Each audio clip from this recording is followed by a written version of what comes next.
Dr. Lynn, hey, I see you. So I'm trying. Can you see me here?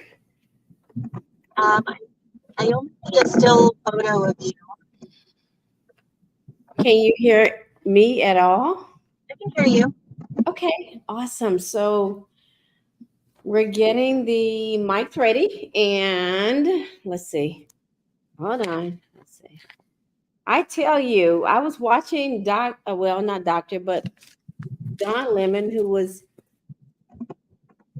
a great journalist, and when he first started this, oh my gosh, he had a lot of adjustments to make as well. So we thank you for your patience, and I know you're on your way home. You're driving, and you look that good. I'm Okay, still driving. okay. So I don't know what you can see, but we're good. Can you hear me? Yep, I can hear you. Okay, so my producer is asking me, can you see me? I cannot see you. No. Not. Okay, so hold on. Let's see. So let's get this right. And I'm so glad because this is like our first time doing this. So thank you for being with us. And we're going to keep working at this. The settings, maybe. You can hear me though. Yeah. Okay, cool. I can see you. I see your big bug eye glasses. So cute. I see your bug eye glasses. So cute. And let me just say to you, you don't know this, but and I was going to talk about it, but you unlocked some things in me. Just having a conversation with you, you unlocked some things in me that I wasn't aware that was there. You were very clear, you were transparent, but more importantly, you told me you need to make sure you're okay. And you need to make sure you're making healthy decisions. And that was very important to me. So I thank you. Of course. I don't know how long you have, and this should not take your entire trip, but let me tell you something. This YouTube stuff, jump on it. Let's see. Just remember you're live right now. Yeah, but let me just say this to you. No, no, no. I'm saying it's pretty cool. And you know what? Let me just do this. Let me just do this. Give me a moment. I'm going to mute, and we're going to get it all together, if that's okay. And then we'll bring you back live, or just give me just a second to mute it, and then we'll come back and make sure everything is good. Is that okay?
Okay.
Today's not a good night. We can. Okay, Mom. Well, here, let's do your thing then. Whatever you would like.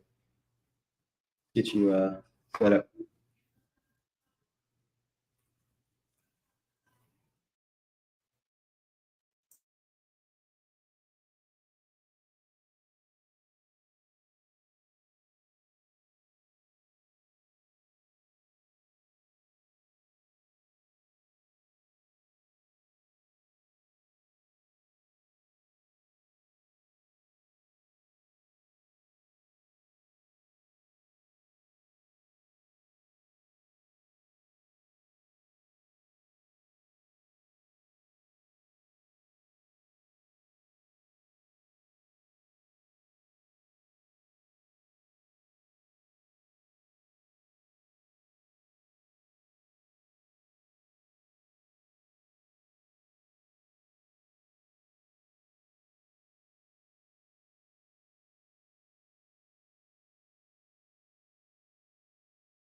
Well, hold on.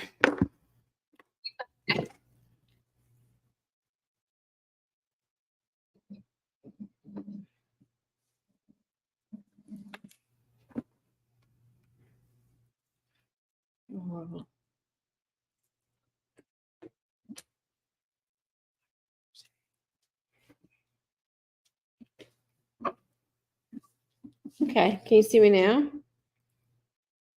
I can hear you. Okay, so I can hear you as well, but I still can't see you, and I've unmuted you. And let's see. They muted themselves. Okay. And so we've been working on the. Oh, I still see you. I see you. I know this is very frustrating for me as well because we were supposed to go live an hour ago. And let's see. Hold on. Oh, hold. Who's that? Oh, okay. I'm gonna mute him. Who is that? I don't know, Darren. You invited him. I have no idea. Okay, so I can see you and I'm online as well. Yeah, I don't still photo. Okay. If you can start and I'll do it. All right. So here's what we're gonna do.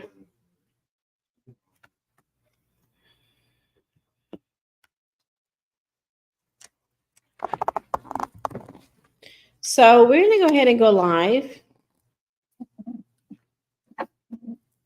Okay. And I can't see you, but I can hear you. She needs to unmute her mic. If you can unmute your mic, Okay. yeah, and then we'll go ahead and go live, and then I'll be talking. I can get my visuals, and then it'll still go live, and we'll be able to do some edits from So here. in this case, we'll use Okay. I put hang up the phone then and start talking.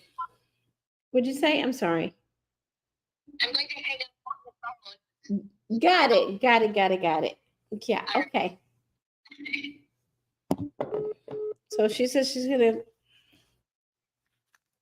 trying to find out. Okay. All right. So I'm gonna go to Darren. No, stop. Oh.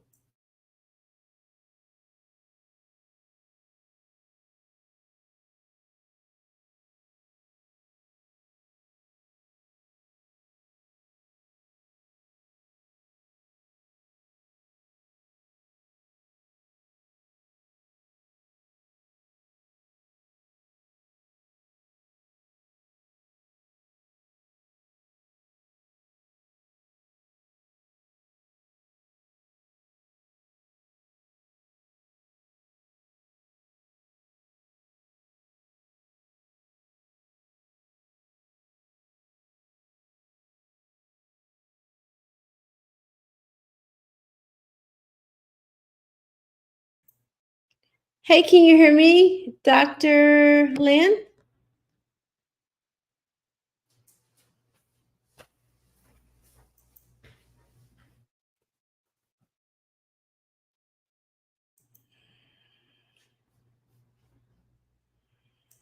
Hey, can you hear me, Dr. Lynn?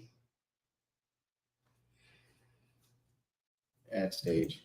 All right. Are you? Oh, I hear you now. Can you hear me, Dr. Lynn? Yeah, I can hear you. Oh my gosh, I think we're online. We're live here. And listen, hey, this is my first time coming on live YouTube. I'm Dr. Jade Brightly, and I have a YouTube channel here called Dr. Money Network. And I have a platform where I'm going to help, and hopefully can help people with their health, wealth, and we're going to talk about some of the things that are happening right now. But right now, today, I want to talk to you about some health issues that are going on, mental health issues that are affecting moms and or women. I'm Dr. Jade Brightly with Dr. Money Network, and there's a lot of stuff that's going on, and we want to be able to help people with their money and or health issues. And so I just want to say, I want to share just a snippet of what happened to me 20 years ago. So I was abused by a trial and or criminal lawyer, Mississippi criminal lawyer, and I overcame that. And so I wrote a book called Smart Women Invest for Themselves.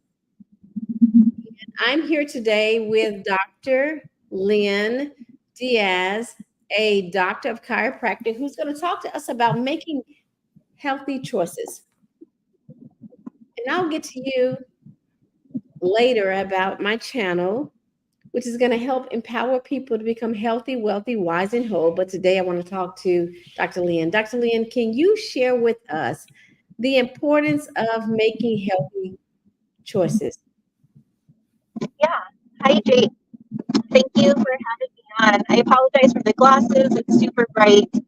I'll be doing quite a bit of reading. I was writing all my notes on my flight back to California from Dallas. But yeah, I mean, a lot of people, I just think we put a lot of pressure on ourselves to do good things, to be really healthy, and we kind of overwhelm ourselves with those tasks and overwhelm ourselves. We don't want to do it anymore. We lose motivation. And we just don't have much joy on these goals or these, even if they're little baby steps. And so I just got back from a neuroscience conference, shared with you guys some things that I learned, because sometimes that struggle, that difficulty to find motivation, to find discipline is not necessarily our fault. There's actually a lot of things going on neurologically that are the decisions that we make, even when we know that it's a bad decision. So I'm going to give you guys a couple of lessons here. So whoever is watching or tuning in, to not view notes, but if I could have your attention, I'd really appreciate it. Some of this stuff I'm going to 5 times to save a little bit of time. But before we start, I talk about happiness, and you know, why some people just seem so happier, by some to find happiness. I am generally a pretty optimistic person, and in conference I learned why. And so what I want to have us do is I want you to think of you going on a vacation. You finally get to relax, not stressed out. When do you think you are the happiest during that vacation? Is it your first day when you arrive? Is it sometime in the middle? When do you feel the most joy? And this was actually studied, and what we found was that for most people that are on vacation, your happiness level peaks at 43 hours into your vacation. And it's really interesting, right? So, I mean, you would think that it's right when you land or right when you get to your destination, but you've still got to deal with unpacking and checking in and this and that. So, on average, 43 hours is when you feel the most joy. But it's kind of sad to think that is into your vacation. You hit and start slowly about to back to real life as each day of this vacation goes by. And by the way, that is not research. I am actually retelling some of the other neuroscientists. Her name is Dr. Sally Shero. And so I'm not taking credit for this. It just sounded interesting. I thought it'd be great to share with you all. So yes, 43 hours, that is peak happiness of your vacation time. And one of the reasons for this is because what brings us so much joy is the word first. So the first view of the ocean, or your first drink, your first margarita, or your pina colada. You feel joy, you're in your happy place. And so we need to recreate a lot of these first moments. They're very new to us, they're very exciting. And one of the things that makes it so difficult to keep up this level of peak joy is something called habituation.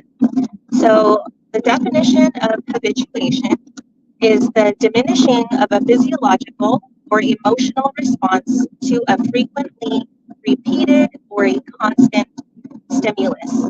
Basically, that's fancy talk for we get desensitized. So we get desensitized to both good things and bad things.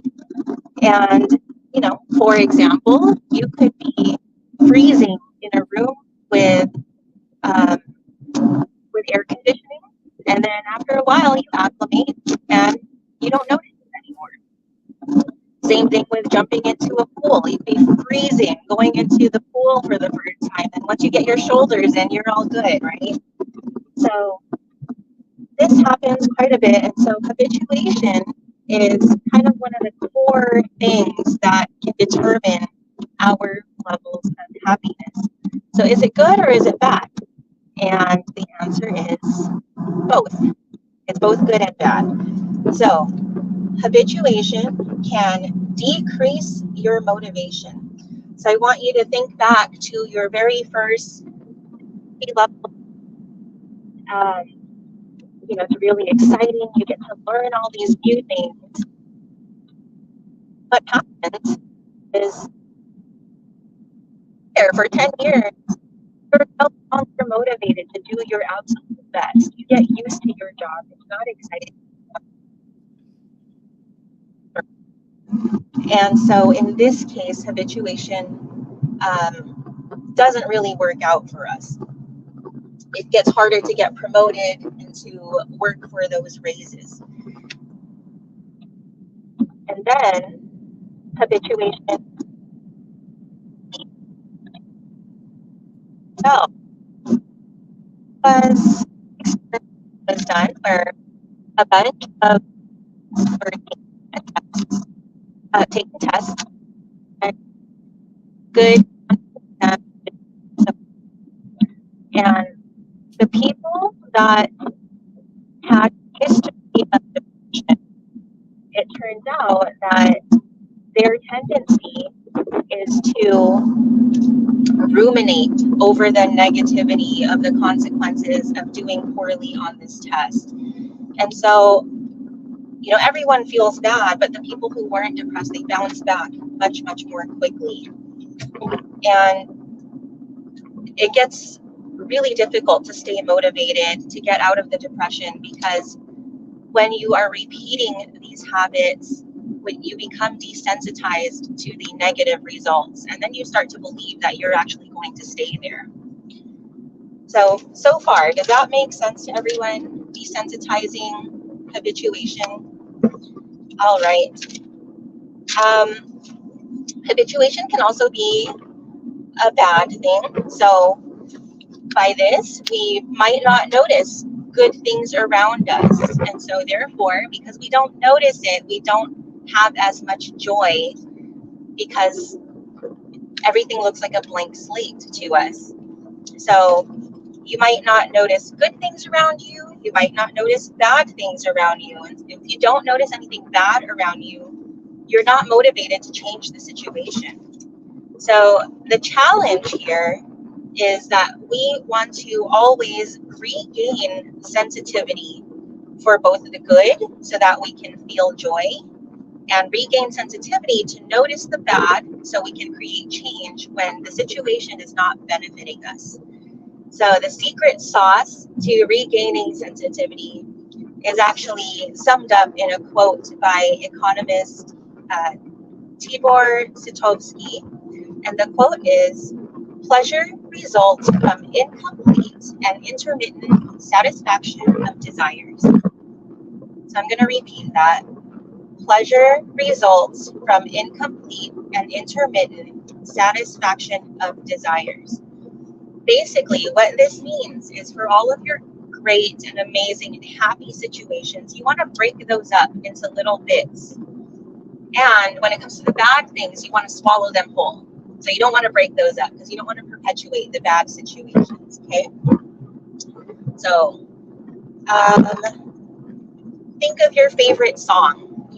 Would you rather listen to the entire length of the song, or would you rather listen to it in bits and pieces? What would you rather, Dr. Money?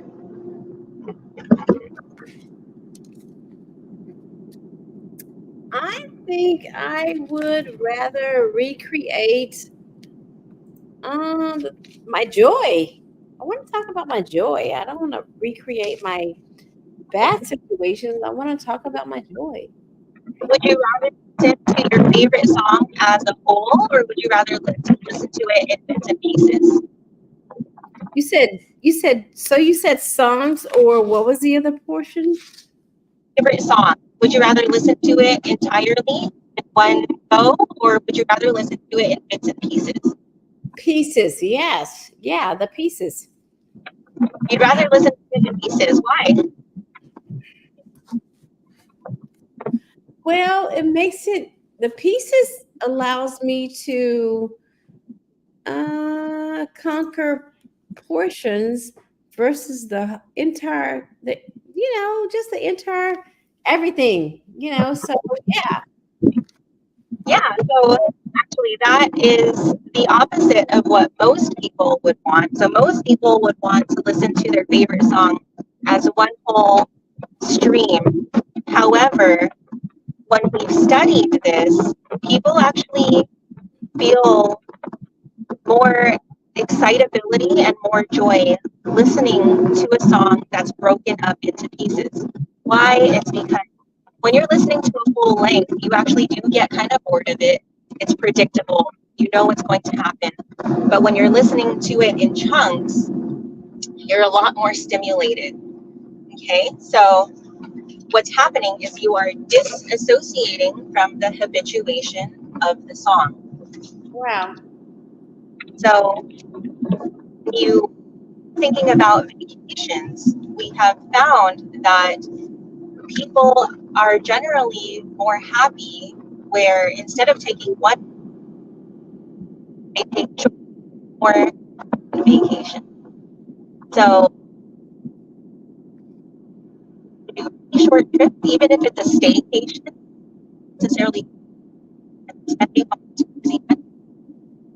he said the happiest moment of vacation, 40. If you can create multiple versions of that, how people generally feel more happy instead of doing that time. So you can apply this to your own life. You can take breaks in your own. When we will notice things again that we didn't notice before. Like when I'm away, anytime I'm on a work trip, when I come back from everything that I've tried to escape from at home, after a while, realize how comfortable in my own. You ever miss your own bed? Or with friends and family. You are so used to not so fun relationships. This could be sibling rivalry. This could be your nagging parents. It could be your annoying children. Breaks from this. So even though you fight and butt heads with your family all the time, if you take a break, you end up missing them.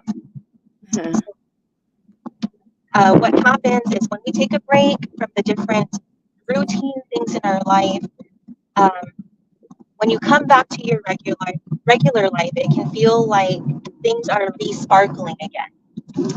And mundane things become amazing again. So, I just came up to Dallas and I was super excited to go to my conference, and I was dying in Dallas heat, and I missed the fog of the Bay Area where it's nice and cool. I typically find it boring and cumbersome to meal prep, but I come home after some time.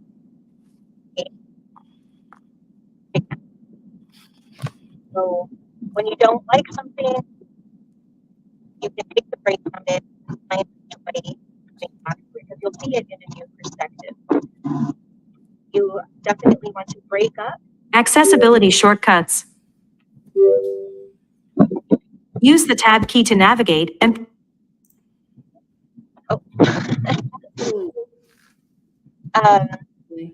So you want to break up all of the good bits in your life to perpetuate the small tidbits of joy, and then you want to kind of get all of the bad things, swallow them whole, and get it over with.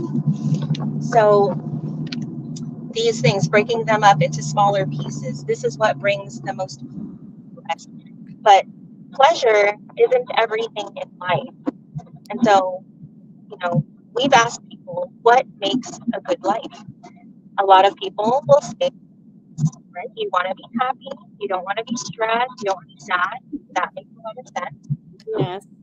A lot of other people, they will say that they want their life to be meaningful. They want it to be purposeful. And that makes sense as well. You want to do really good. But the problem with happiness and meaning over time, these two tend to happiness and meaning be less and less over time. Even something that we absolutely love and we're doing work that it's meaningful, after a few years, turn into a routine and we lose our joy in doing that. So there is a third ingredient to life, and that is variety.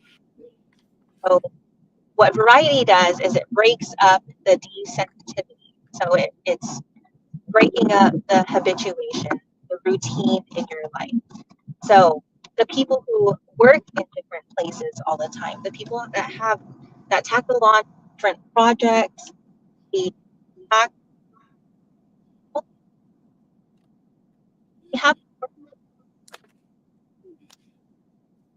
so much joy in my life because I'm all over the place all the time. I work with a ton of different people.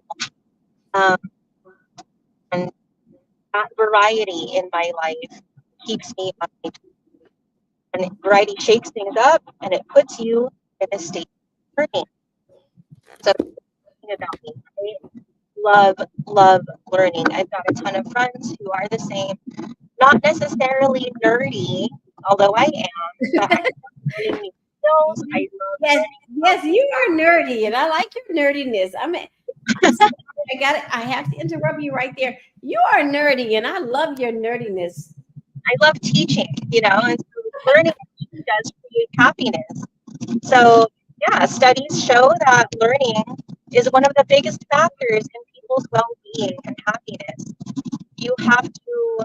Dr. Diaz, may I interrupt you there? And may I say to you, you are the cutest, most well-valued, nerdiest woman I have ever met. And so I want to say that your nerdiest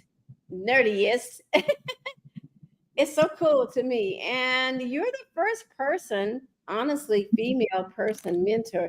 I'm going to be really honest with you. Even after finishing my PhD, you're the first nerdiest woman that has the craziest knowledge that has captured or piqued my interest. So go ahead, but I just want to. I appreciate to you. I'm gonna bow down. You're so cool. I love But you're so smart, and I welcome you to our channel. So continue. I'm so sorry. I'm just so sorry, but I just want to tell you that you're so cool. Go ahead. I'm so sorry. No, don't apologize. I like using learning as a tool to help others, and I know that you do too. And I know that a lot of other people that are probably watching, they do as well. So yeah, learning is a key factor in your well-being and in your happiness. When you learn, you have to learn about your new environment. You have to, if you need help, you have to learn how to get. There was another study that was done by two scientists. They would did well during the game. They would win some money, and then they would be asked, "How do you feel?" So they're playing this game, and some money. But what ended up happening was these scientists would report that they actually felt the best when they learned something new about the game. So not necessarily feeling the most joy when they won money, but when they found a new path, a new way to win things. So what this means, For what you're saying, because let me just say this to you. You're young, but 56. And I didn't want to tell my age, but 20 years ago, I was doing what you're doing. I finished my PhD and I was pursuing my education. And due to what happened to me, the domestic violence, the abuse, and or cancer, and a lot of other things, it shifted me into where I am now. And so I began pursuing my path, what you're saying. So this is so powerful to me because habitation, I have to shift that and find new paths. And I had to begin to find new habitations. Yeah, to like what you're saying, new people, new paths, just new careers, new all sorts of stuff. So yeah, I can relate to that. So go ahead, but yeah, you're just bringing up a lot of powerful, things. So go ahead. You're so awesome. yeah, I want you to figure out how all of this relates to the decisions that you've made in your life before. Learning, so based on that experiment, that what I just said with the scientists, learning more joy than material things. It brought more joy than them winning money. And this is because we habituate our response to new material things as well. So even if we've gotten ourselves a new Lambo or a new Ferrari, we can habituate to that, so we can get used to it. And then what happens? You want to get another one. You want to get something faster, right? You're trying to create a new stimulus. When you get your dream house, you habituate to your dream house. After a couple of years, you're tired of that pool. You want a hot tub and a sauna now. You want to just keep adding on to things. So you habituate to all these material things that for the end goal, right? But the thing is, you can't debate because learning is change. So by definition, you can't habituate to change. So what are the changes that you can make in your life that continue to bring you joy, that'll continue to bring you interest? The interesting thing, though, is that change can be very hard, right? It can be very scary.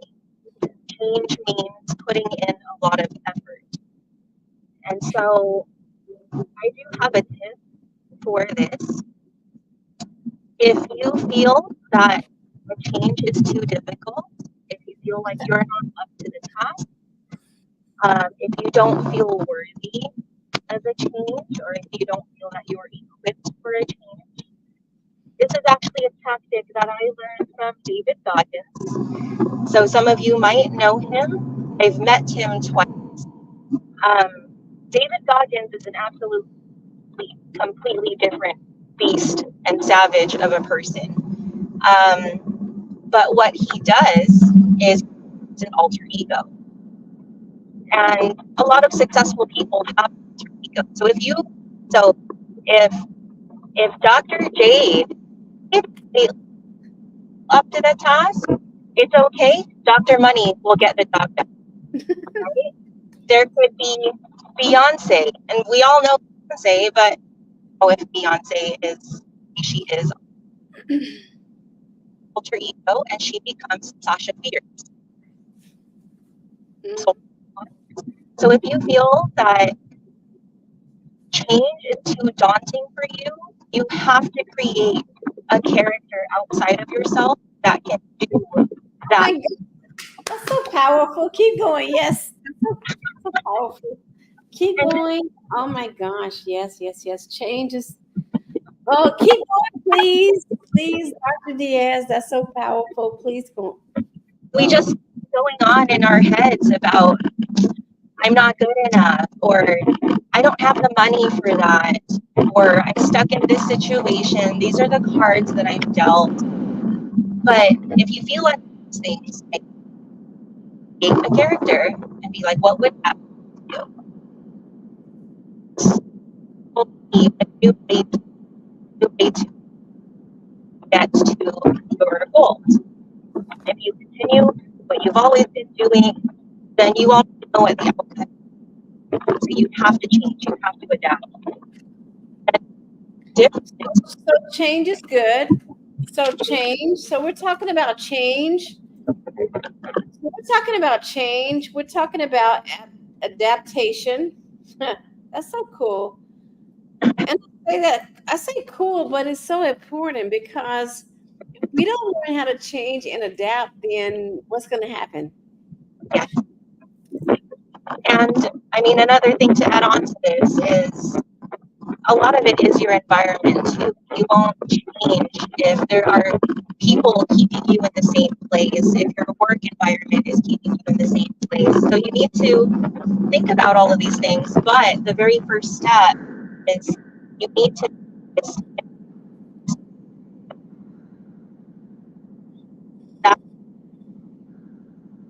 deviate from you going into those routine things. Step away, take a break, and reassess. There is uncertainty in the outcome of teaching, and most people are very, very averse to uncertainty. In our immediate environment can increase creativity. So That's so powerful what you just said, creativity. Because creativity comes from a sense of your identity and then awareness and then how do I shift? So that's so powerful. yeah, we tend to think that a lot of people out there are prodigies or super geniuses. They actually just tend to be a little bit more creative. So you think of Steve Jobs, you think of Elon Musk, like you think they're way out of our league, maybe a little bit eccentric, maybe even crazy, but they're just a little bit more creative than we allow ourselves to be. So just start with something small, if you've got a really boring task or if you're very frustrated with something, go for a walk. Make yourself a snack during your lunch break. Increase creativity. That small change, so going for a walk, adding a new plant to your desk and just staring at a plant, that can change something. And the spike in creativity might only last a few minutes, but in those few minutes, you might have your eureka moment. You might come up with something different than you haven't thought of before. So increased creativity is new input, it's new stimuli. And like I said, all of these super achievers, they habituate to learning more slowly. So what happens? So like I said, the Steve Jobs, the Elon Musks, all of these people, they desensitize to learning more slowly. What happens when they're learning? They're creating new stimuli in their brain because don't get used to it as quickly, kind of creates this soup in their brain, and they are able to process those bits of information a little bit more. We kind of just dismiss our ideas or we think they're insignificant.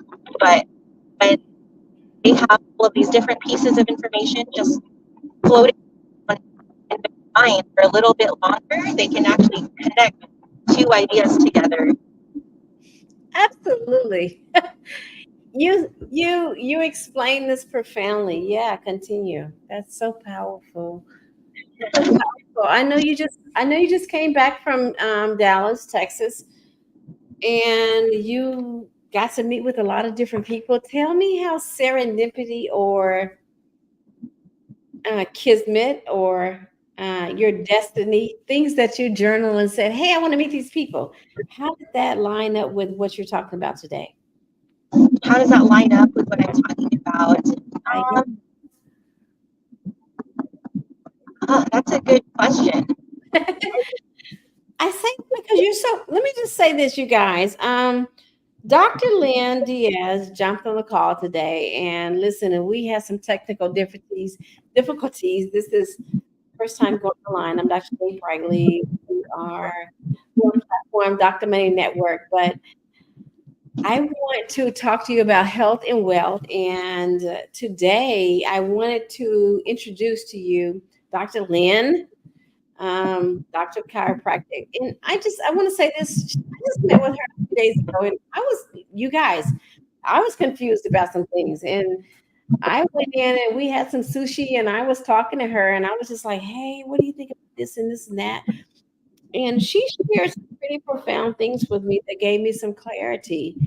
And she's spitting, well, she's not sharing, she's spitting some crazy knowledge or powerful information and knowledge to you guys today. And I just wanted to share that with you guys. But Dr. Lynn, I just wanted to say, how does that information, how can that help people move from where they are now to making good, healthy choices? Yeah, what you're talking about right now, because you sure helped me. And I'm telling you guys, I woke up the next morning, which was just a few days ago, and the information that Dr. Lynn helped me with was, it helped me catapult what I needed to do. It helped me to decide I needed to plan the work and work the plan. She gave me some real serious information that says, and these are some healthy, this is good stuff. This is healthy information, but you take this healthy information to make some healthy decisions so you can move forward. And that was important to me, because I was going to either make some healthy decisions or I was going to lose a lot of money, right? So, Dr. Lynn, I'm just asking you, how can you apply this information of adaptation and making decisions to move forward? Well, the big goal here is to notice when you feel stuck. A lot of people will and I'm sorry, but you're gonna make me pull out my book stuff. You got sorry. What right here. This is why I wrote this book. It helped me move from stuck to success. How to make smart decisions, healthy decisions, what Dr. Lynn is talking about. That's why I can invest in sales, but I had to learn how to make some smart decisions, you guys. So I was stuck. I was stuck. My ex, oh my gosh, he had abused me. People were trying to take advantage of me. Corporate America was saying you can only make this amount. And I had to take back my life and say, no, I'm not going to make 6 digits. That's good. That's okay. That's good. But I paid that in my education. I'm not going to just stay stuck. I'm not going to be a domestic violence victim. I'm not going to be a cancer survivor. I need to dominate my predators. I need to give everything that let me just take this. I'm going to use this as an example.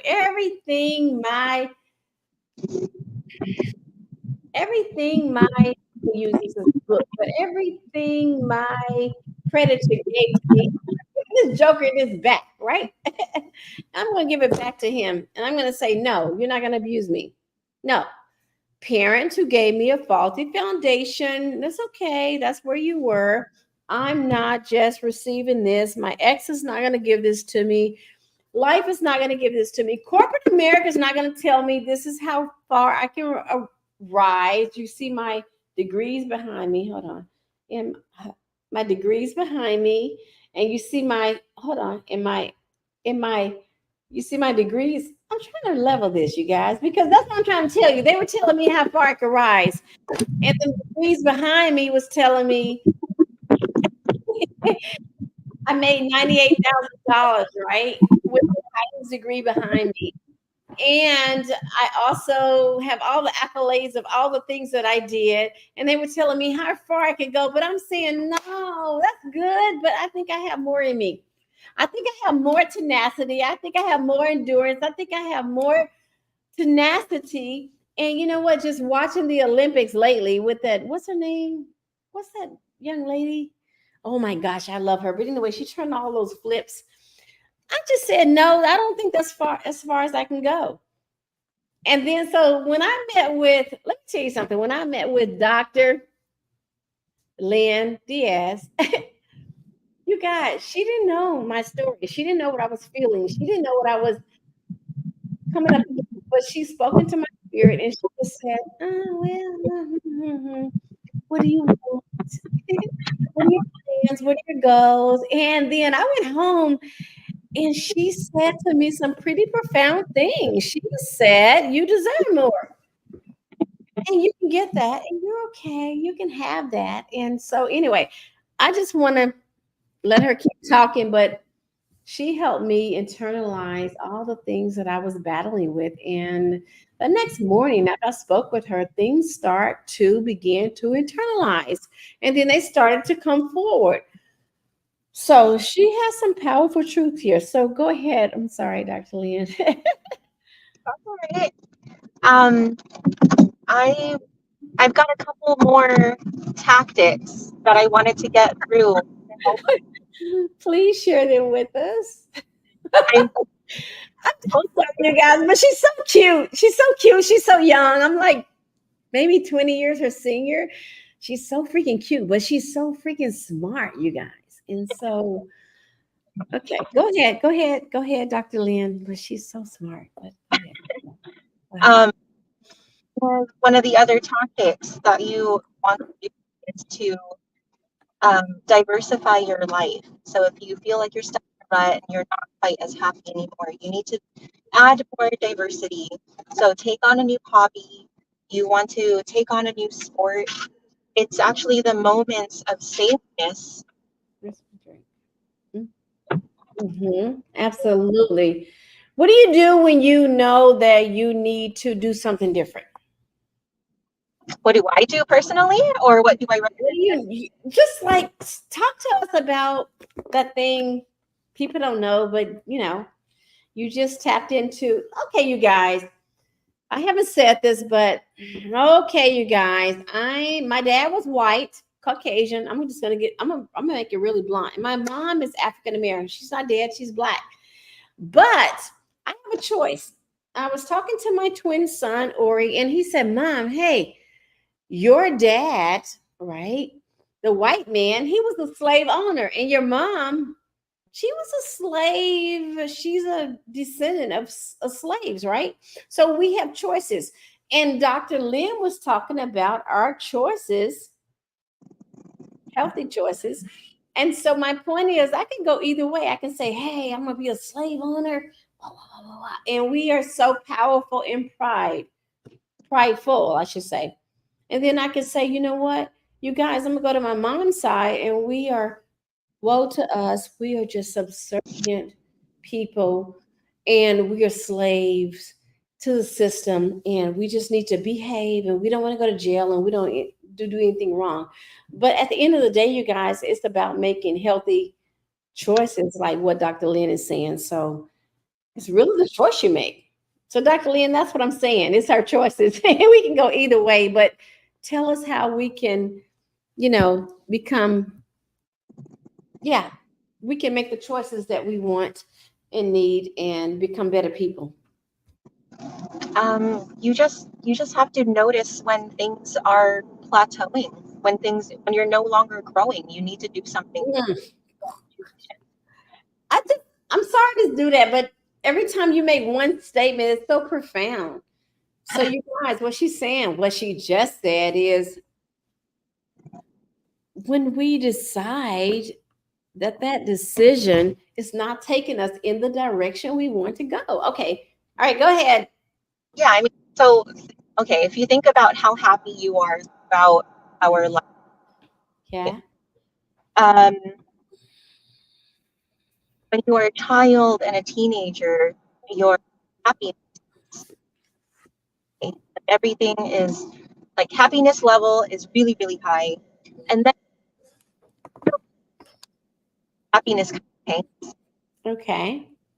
hit rock bottom, right? Midlife crisis. But the interesting thing is happiness will actually go up again as we age. So if you think about, let's break this up a little bit. Please do. Okay, you guys, I'm sorry, but I'm going to do the Dr. Money Network thing, and I'm going to take off this jacket, and I want to talk to Dr. Lynn. Okay, Dr. Lynn, I got my little shirt on. Let's talk, because Dr. Lynn is talking to me, and let me tell you something, you guys. I left home at the age of 16. And let me tell you something. I don't remember from childhood, but I do remember up to age 16 being abused. And I remember saying, I got to get out of here.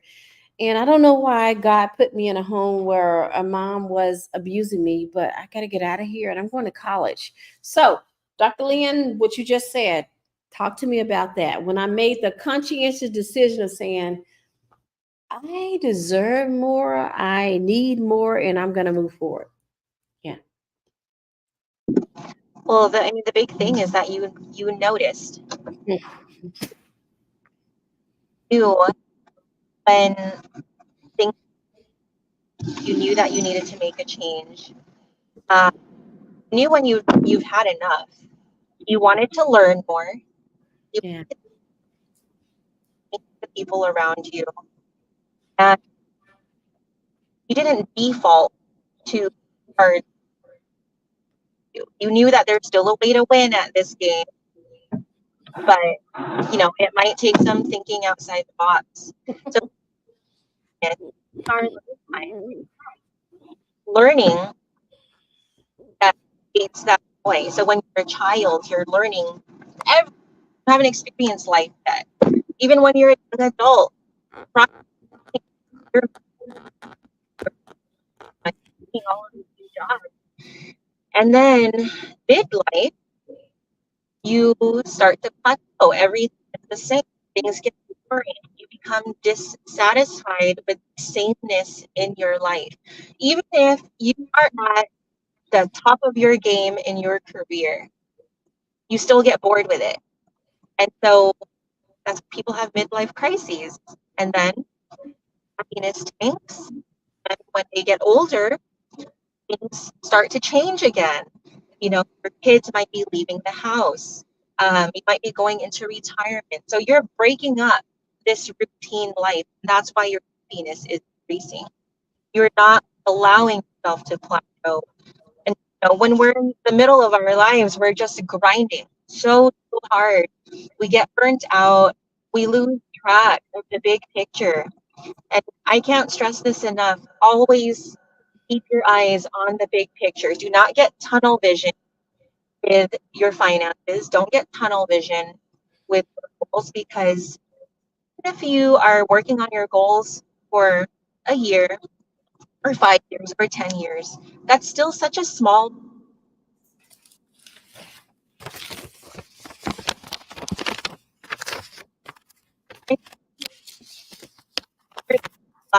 working for that goal is going to add in enrichment and variety, and you to feel happiness that you have left. That's so, may I interject something? It's so powerful what you just said. I was on the path, as you stated, I completed my PhD.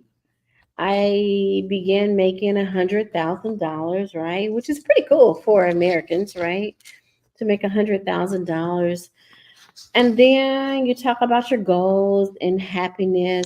And it's so important what you just said is that although I made the money, there was something in me that was not satisfied.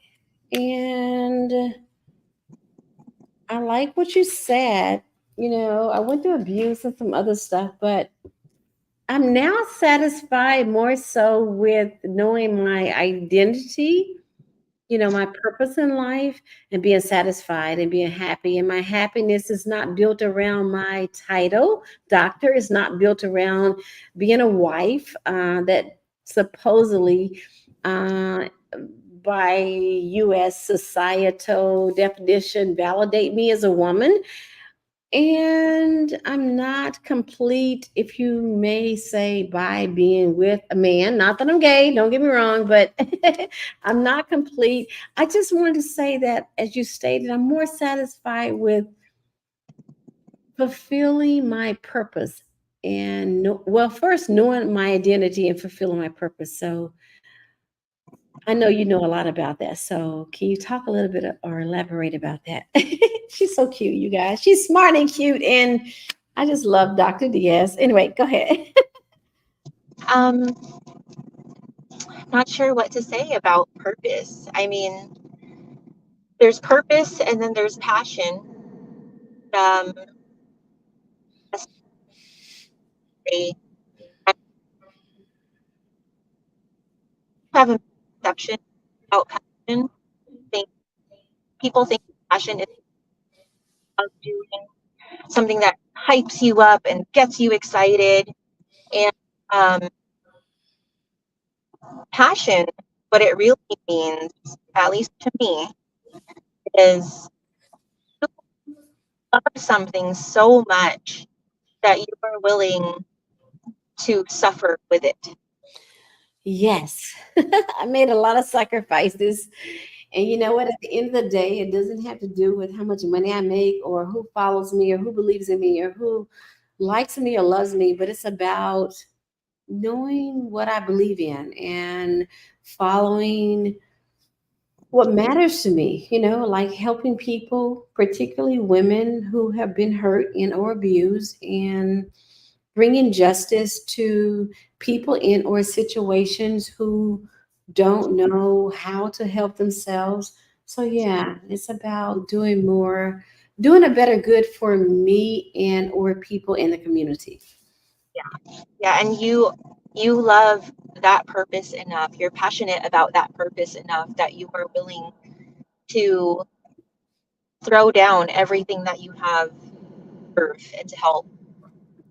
I like to throw down, but I also went through the fire. Yes, I went through the fire. And what I realized was I wasn't going through the fire for myself, but at the end of the day, the fire was not about me, but all the people who were coming behind me. Let's say there was a ring of fire above me, right? It wasn't about me going through the fire. And yes, I was getting burned, but it's about all the people who coming behind me in the fire and need to understand why they're going through the fire. Why I'm going through the fire and how do I get through the fire? And can you help me Right. And right, it's understand why I'm in the fire? it's not just why and how, but it's the belief that you could. And so that's the next point that I was getting to is belief. Belief is a huge, huge thing. So one of, let's go back to the vacation, right? I said the vacation, Yes. the third hour, right? Day 2 of the vacation. I'm gonna give the whole story there. There's actually a part of that says that, and that study, the part that brought even more joy than the second day is the night vacation. You know, people are stuck in their office and they haven't. They're imagining what this vacation would be like, and it's your imagination that is driving forward for joy and happiness. Um, so people were actually happier before the vacation than when the vacation was actually happening, because in their mind they were already in vacation mode. And when they went on vacation, yes, the vacation was good, but not quite as good as it was in their head. You know, Yeah. maybe country and have a typhoon. Like, who knows, right? Like, I can relate to that because I don't know. I'm big about, hey, you're supposed to please me. And I think I have this great imaginations, but if you don't give me that, then yeah, I'm depressed because you didn't fulfill my expectations. yeah. Yeah. And so that's another tactic. Another tactic is to create an anticipatory event. So use your imagination to hype up, but you also have to make sure that it doesn't go the wrong way, because you can create negative anticipatory. Oh, I don't know what you just listen. Say that again about. I heard you say negative, but I don't know what came out the negative. But I know that whatever came out the negative is what used to make me mad as hell when I was dating, because they didn't do that. They didn't do that. They didn't fulfill my negative, whatever that was you just said. Tell me what. So a negative anticipatory event is kind of like an expectation. Okay, So stop right there. I hate to. No, I got to say this. You said anticipatory or whatever, but I know that Disney and Walt Disney is going to give you some expectations, what you just said. And you have to anticipate. And somebody used to tell me, Dr. Jade, and I used to tell him, stop saying this. He said, oh my gosh, he would say, imagination, which is imagination. He would say imagination is bigger than what you anticipation. And so what I'm learning is just like a date, you meet with that guy and they meet with you and they're imagining, oh, Dr. Lynn's gonna come to my house, and then they're gonna anticipate all of this good stuff. And then let's just say you don't meet that, right? Or we don't get that. Let's just say he doesn't do that. He doesn't take us on the dinner. He doesn't be nice. He's not gonna speak sweet things in our ears, right? He doesn't take us to a really nice right place. And so he messed up our imagination in anticipation, right? So what you just said, yeah, it messes everything up. So, okay, I'm gonna let you go to the professional stuff. anticipatory can go both positive and negative. So a good example of this is your favorite day of the week, right? So most people that we're trying to find, their favorite day of the week is probably Friday. And Yep. it's Monday all the way up to Friday, they are anticipating, they're imagining their freedom from work. Like, I get to look forward to the weekend. That's right. Negative day is favorite day of the week is probably Sunday, because for the whole weekend they're dreading having to go back to work on Monday. So this can definitely go both ways. Yeah. I'm sorry, I'm going to have to get off the call soon. I didn't quite get through everything that I wanted, but just, got through most of it. Is there anything that you wanted to ask me before I have to jump off the call?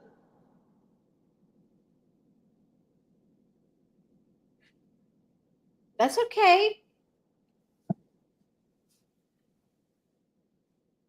Can you hear me? You? Yeah. Okay. No, that's fine. That's great. Thank you so much for sharing with us and helping us to understand how to make healthy decisions. And we'll pick up hopefully on the next YouTube. We thank you, Dr. Lynn Diaz, Doctor of Chiropractic, for helping us. And we know you just flew back in. And so we thank you so much for sharing that with us. Thanks for having me on the call. You're welcome. And enjoy the rest of your day. And thank you so much. Join us again at Dr. Money Network. And again, we thank you so much, Dr. Lynn. Thank you. Thanks, everyone. Bye.